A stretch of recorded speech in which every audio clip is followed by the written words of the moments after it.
అండి welcome to Kanya designing. Engagement బ్లౌజులు, పెళ్లిళ్ళ బ్లౌజులు చాలా హడావుడిగా ఉన్నాం కదా, అందులో భాగంగా ఇది ఒక బ్లౌజ్ అండి.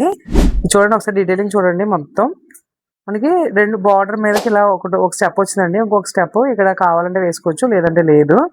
వాళ్ళు వేయమన్నారు, వాళ్ళు మర్చిపోయారు, వేస్తారు. ఇప్పుడు డోరీ కూడా రెడీ అవుతుందండి, అంటే పట్టుకెళ్ళిపోతారని తొందరగా చేస్తున్నాను అనమాట.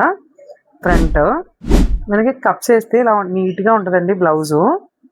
బ్యాక్ చూడండి ఒకసారి, డీటెయిలింగ్ చూడండి. మీరు షేప్ చూడండి ఒకసారి. షేప్ అయితే ఇప్పుడు బాగా ట్రెండ్ అవుతాయి కదని చెప్పి పెట్టమన్నారండి.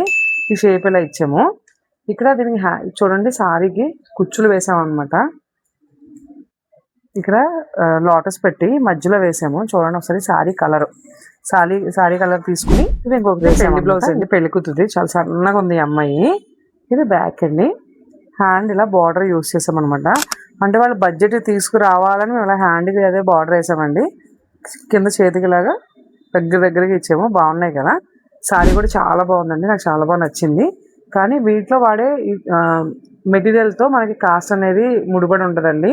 దాన్ని అందరూ దయచేసి గుర్తించండి. మన కాస్ట్ అనేది మనం ఏం క్వాలిటీ వాడాము, కలర్స్ కూడా ఈ కలర్ కాంబినేషన్కి ఈ కలర్ కాంబినేషన్ మనం సెట్ చేయాలి. కాబట్టి లైట్, డార్క్, డల్ అనేది మనకి వర్క్ వల్లే కాదండి, మన కలర్ కాంబినేషన్స్ బట్టి కూడా వర్క్స్ వస్తాయి.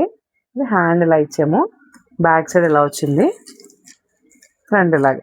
నచ్చితే కనుక తప్పకుండా లైక్ చేసి ఫాలో చేసి కన్యా డిజైన్ విజిట్ చేయండి. Thank you.